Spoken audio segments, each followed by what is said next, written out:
যে সমাধি এখানে যে পোতা রয়েছে, এরা কিন্তু প্রত্যেক অমাবস্যা পূর্ণিমার দিনকে উঠে কান্না করে, এই সাইড দিয়ে খেলা করে।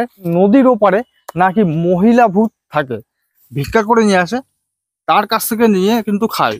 এই যে কাঠগুলো দেখতে পাচ্ছেন, এই কাঠগুলো কিন্তু মৃতদেহ সৎকার করার সময় যে কাঠ বেঁচে যায়, সেই কাঠগুলো দিয়ে কিন্তু রান্না করছে এই যে। আপনাদের সঙ্গে আছি আমি মৃগাঙ্ক গোস্বামী। আজকের ভিডিওতে আছে মাঝদিয়া পুটিখালি শ্মশান, যেটা ছোট্ট একটি শ্মশান একদম রাস্তার ধারে। এই যে এখানে চিতা, আপনার পেছনে যদি দেখা যায়, পেছনে একটা পায়খানা বাথরুম করে দিয়েছে। আর এই দিকটা আছে মায়ের মন্দির। এই যে মায়ের মন্দির, যেটা শ্মশানকালী। তো এই শ্মশানকালী কিন্তু এই সাধু বাবা প্রত্যেক দিন সকালবেলা এবং সন্ধ্যাবেলা ধূপধুনো দেয়, অমাবস্যা পূর্ণিমায় পুজো করেন। এবং এই যে মা, এই মায়ের দর্শন কিন্তু এই সাধু বাবাটা পেয়েছে। কিন্তু এখানে বিষয় হচ্ছে যে এতগুলো শ্মশান আমি ঘুরলাম, এত লোকজন বা সাধুর সঙ্গে পরিচয় করলাম, তো আমার যে ধারণা, আজকে এই ধারণাটা কিন্তু এই সাধু বাবাটা পুরো ভেঙে দিল। কেননা আমি আপনাদের বলে এসেছি যে ভূত বলতে কিছু হয় না, আত্মা বলতে আছে, ভূত দেখা যায় না কখনো। কিন্তু এই সাধু বাবা বলছে যে ইনার দাবি যে এইখানে বাচ্চারা, এখানে একাধিক বাচ্চাদের দাহ করা হয়েছে, মাফ করবেন, পোতা হয়েছে বা এখানে সমাধি দেওয়া হয়েছে। তো সেই বাচ্চাগুলো কিন্তু প্রত্যেক অমাবস্যা পূর্ণিমায় তারা উঠে উঠে খেলা করে, কান্না করে, হাসি করে। নদীর ওই পারটায় কোনো মহিলা ভূত, দুই একটা মহিলা ভূত নাকি দেখতে পেয়েছে এই সাধু বাবা। তো এই সাধু বাবা কিভাবে এখানে জীবনযাপন করছে আপনাদের একটু দেখাই। দেখুন, সাধু হলেও এনার মনে কিন্তু একটা শখ আছে। দেখুন এখানে আমশক্ত দিয়েছে। আর এই হচ্ছে সাধু বাবা থাকার ঘর। এই হচ্ছে সাধু বাবার থাকার ঘর। দেখুন এখানে কাঁঠালের আঁটি, আমশক্ত দিয়ে রেখে দিয়েছে। আর এই যে এত গরম, এই গরমের মধ্যে টিন দিয়ে, এখানে কিন্তু যদি দেখা যায় তাহলে ফাঁকা জায়গা, এই ফাঁকা জায়গায় পুরো রোদ্দুর লাগে। এই টিন দিয়ে ঘরটা করা। আর আপনারা বললে বিশ্বাস করবেন না যে এই যে একটা ছোট ঘর, এই ছোট ঘরে জানলা আছে একটা, যেটা এখান দিয়ে হাওয়া ঢোকার কথা। তো এই জানলাটা কিন্তু সাধু বাবা বন্ধ করে রেখে দিয়েছে। কি জন্য? প্রত্যেক অমাবস্যা পূর্ণিমায় বাচ্চা উঠে কান্না করে, হাসি করে। তো সাধু বাবা ওই জন্য আমাদেরকে বলেছে যে ওরা ওদের মতো খেলা করুক, ওই জন্য এখানে ঢেকে রেখে দিয়েছে। কিন্তু বিষয় তো সেটা না। বিষয় হচ্ছে যে এত গরমের মধ্যে এখানে ইলেকট্রিক আছে, কারেন্টের ব্যবস্থা রয়েছে, বাট এখানে একটা ফ্যান নেই। রাত্রিবেলা কিভাবে শোয় এই গরমের মধ্যে? আর এই সাইডে যদি দেখা যায়, এই সাইডে আপনার বাঁশ রেখে দিয়েছে। আর এই যে সাধু বাবা, এইটা ছোট্ট কিন্তু রান্নাঘর। এই সাধু বাবা এখানে কিন্তু মাছ ভাজি করছে, কাঁঠালের আঁটি দিয়ে সেদ্ধ ভাত করছে। ইনি কিন্তু গোপাল ভক্ত, তাই তো? এবং মায়ের পুজো করেন, তাই তো জেঠু? আচ্ছা, এখানে আমাদের যে ধারণাটা ছিল, সেই ধারণা কিন্তু পুরো ভুল। এখানে আমরা ভেবেছিলাম কি যে শ্মশানে মাছ, মাংস, ডিম এগুলো খেলে বা নিয়ে আসলে পরে ভূতে ধরে বা শয়তানি আত্মা পেছনে লাগে।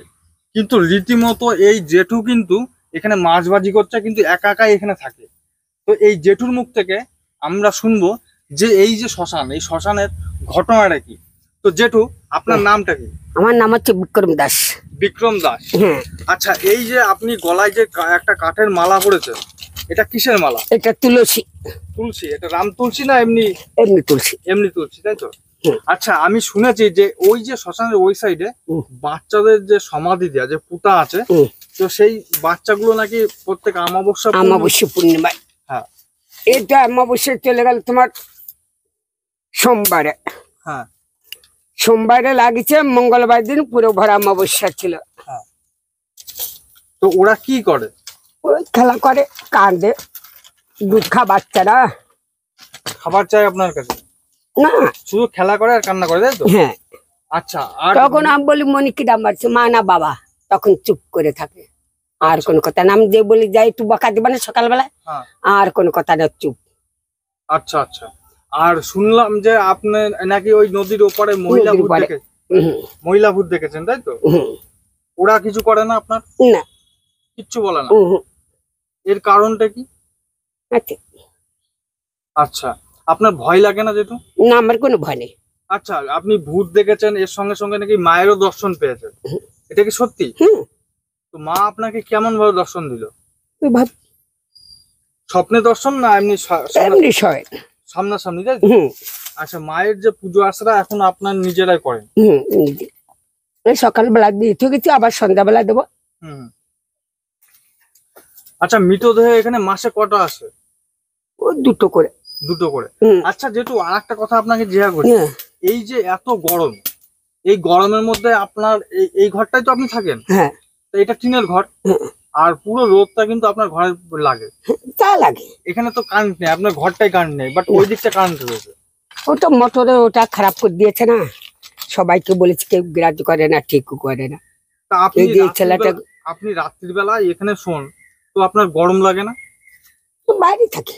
বাইরে থাকেন, ঘরের ওই পাশে আপনার একটা জানলা রয়েছে, ওই জানলাটা বন্ধ কেন? খুলে দেয়, ওই যে ওরা খেলা করে না, হ্যাঁ হ্যাঁ। খেলা করে ওই দিনটি খুলে দেয়। কারা খেলা করে? ওই যে ওরাই কালি আর ওই যে বাচ্চারা, মৃত বাচ্চারা? ওই দিনটি খুলে দেয়। আচ্ছা আচ্ছা, ওই জন্য বন্ধ করে রেখে দিয়েছেন, তাই তো? হ্যাঁ। আচ্ছা আচ্ছা। তো এখানে আপনার এই যে আপনি রান্না বান্না করে খান, এখানে আপনার কেউ সাহায্য করে না? না, সব ভিক্ষা। ভিক্ষা করে? ভিক্ষা। ভোর 4টে চলে যায়, আচ্ছা। আর এরম টাইমে আসে রান্না চাপা দিই। আপনার সংসার ধর্ম কিচ্ছু নেই? না, ছোটবেলায় মা বাবা মারা গেছে। আচ্ছা, এই শ্মশানটা কত বছর হচ্ছে? 7 বছর। 7 বছর। আর আপনি এখানে কতদিন ধরে আছেন? এই তো ওইভাবে। 7 বছর আছেন এরকম ভাবে? হুম। তো প্রিয় দর্শক বন্ধুরা, আপনারা দেখতে পাচ্ছেন, আপনাদের মনে মানে অনেকের মনের মধ্যে হতে পারে যে সাধু বেশ ধারণ করা, তো দেখুন একটা সাধুর জীবন। নেই এখানে কোনো ফ্যানের ব্যবস্থা, এই যে এখানে নিজে ভিক্ষা করে কিন্তু তার মানে সংসার বলতে কি তার নিজের পেটখানা কিন্তু চালায়। আর এইখানে যেটু এইখানে আপনার তো প্রচুর লোকজন রয়েছে, আপনাকে কেউ সাহায্য করে না? না, ওরাই সবার আমার কাছে আলু নেবে, পটল নেবে, চাল নেবে, ও আপনার কাছ থেকে সব নিয়ে যায়? আমি না করি রে। আচ্ছা, আসার সময় আমরা যখন প্রথমে আসলাম তখন দেখলাম যে আপনি মাছ কাটছিলেন, এই মাছটা কি আপনার জন্য না? ওই সাইডের ওই যে পাটকাঠির বেড়া, হ্যাঁ। ওরাই দিয়ে গেছে ভাজি করতে। আচ্ছা, আপনি তো নিরামিষ খান, নিরামিষ। মানে আপনি নিরামিষ খান অথচ মাছ ভাজছেন, এ তো অসুবিধা হয় না? যেটা অসুবিধা হয় না। অসুবিধা নেই। তো এই দেখুন প্রিয় দর্শক বন্ধুরা, এই যে মাছ, এই জেঠুটা এতটাই সরল সাদা যে লোকের মাছ ভাজা করে দিচ্ছে, এবং ইনার কাছ থেকে পটল, আলু, পটল এগুলো ভিক্ষা করে নিয়ে আসে, তার কাছ থেকে নিয়ে কিন্তু খায়। এই জেঠুর ঘটনা শুনে আমার খুব খারাপ লাগলো। আমাদের কাছে সেরকম একটা এখন ক্যাশ নেই, তো জেঠুকে আমি 100 টাকা দিলাম যাতে কিছু কিনে অন্তত খেতে পারে জেঠু। জানি তো এগুলো। আপনি খুশি তো? আচ্ছা, আর একটা কথা আপনাকে জিজ্ঞাসা করছি, এই যে আমি এসেই দেখলাম যে এখানে এই যে পুরা কাঠ, এই পুরা কাঠগুলো কিসের? সব মরা মানুষের। মরা মাংসের? হ্যাঁ। মানে যেগুলো মানে বেঁচে থাকে পুড়িয়ে, সেই কাঠ দিয়ে আপনি রান্না করেন? হ্যাঁ, এই যে মরা মানুষের বাসো আছে, এই যে ফাড়া আছে ওখানে। আচ্ছা। মরা মানুষের বাসো ফাড়া।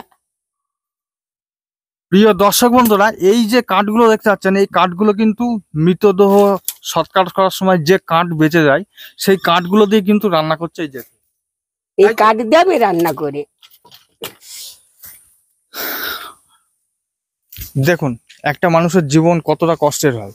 আর সত্যি কথা বলতে আমাদের হিন্দু ধর্ম বলুন বা মুসলিম ধর্ম বলুন, কত রকম ভাবে মানুষ জীবন যাপন করে। আজকের ঘটনাটা আমরা কিন্তু অন্য একটু ভেবে এসেছিলাম, কিন্তু এখানে এসে আমাদের ধারণাটা পুরো কিন্তু পাল্টিয়ে গেল। এখানে হয়তো যারা শিক্ষিত, সমাজের শিক্ষিত লোক আছে, যারা আস্তিক রয়েছে বা নাস্তিক বলে, নাস্তিক রয়েছে, তাদের মনে হতেই পারে যে এগুলো আবার কি ধরনের, মনে হতে পারে যে জেঠু হয়তো মেন্টাল বা পাগল। কিন্তু বাস্তব হলে পরেও কিন্তু এনার যে ঘটনা, যে আমি মানছি যে হয়তো এখানে বাচ্চা কাচ্চা এগুলো হয়তো নাও হতে পারে, বাট এই লোকটা প্রত্যেক ভোরবেলায় উঠে স্নান করে পুজো দেয়, রীতিমতো তিনি পায়ে হেঁটে ভিক্ষা করে নিয়ে আসে, ভিক্ষা করে নিয়ে এসে এই গরমের মধ্যে ওই টিনের ঘরে রাত্রিবেলা থাকে। এখানে কোনো ফ্যান নেই, এবং কাঠের যে কাঠগুলো থাকে যে মৃতদেহ পোড়ানোর পরে যে অবশিষ্ট যে কাঠগুলো থাকে সেই কাঠগুলো নিয়ে রান্না বান্না করে। তাহলে কতটা কষ্টের কিন্তু জীবন এই জেঠুর। এগুলো তো আপনাদের বাস্তব কিন্তু চোখের সামনে কিন্তু আপনাদের দেখালাম। আর এই হচ্ছে চিতা। প্রিয় দর্শক বন্ধুরা, এই শ্মশানে কিন্তু খুব একটা মৃতদেহ আসে না, মাসে হয়তো 2-3টা মৃতদেহ আসে। জেঠুর মুখ থেকে শুনেছি যে এখানে মৃতদেহ সৎকার করার পরে কোনো পয়সা কিন্তু জেঠুকে দেয় না। এরা অবশ্যই এখানকার লোকাল যারা আমার ভিডিওটি দেখছেন তারা অবশ্যই চেষ্টা করবেন এই জেঠুকে কিছু সাহায্য করার। জেঠু কিন্তু নিজের মুখেই বলল যে এখানে আমাকে কেউ সাহায্য করে না। যদিও বা এই জেঠু কোনো মদ্যপান বা গাঁজা পান করে কিনা আমি জানি না, তার বদ অভ্যেস আছে কিনা জানি না, কিন্তু এই মুহূর্তে যে পরিস্থিতি দেখলাম তা খুবই খারাপ কিন্তু দেখলাম। তো আমি রিকোয়েস্ট করব লোকাল যারা দেখছেন ভিডিওটা অবশ্যই জেঠুকে হেল্প করবেন। কেননা জেঠু ভিক্ষা করে নিয়ে আসে, তাহলে আলু পটল সবজিগুলো সব পাশের লোকজন নিয়ে সব খেয়ে নেয়, এগুলো কিন্তু ঠিক নয়। তো প্রিয় দর্শক বন্ধুরা, আজকে আমাদের পুরো ধারণাটাই পাল্টিয়ে দিল এই জেঠু। সেটা অলৌকিকভাবে বলতে পারেন বা বাস্তব জীবনের সঙ্গে বলতে পারেন, দুদিক থেকে কিন্তু আমাদের ধারণাটা পাল্টিয়েছে। আজকের ভিডিওটি এখানে শেষ করছি, আপনাদের সঙ্গে নেক্সট ভিডিও দেখা হবে। ততক্ষণ আপনারা ভালো থাকুন, সুস্থ থাকুন, ধন্যবাদ।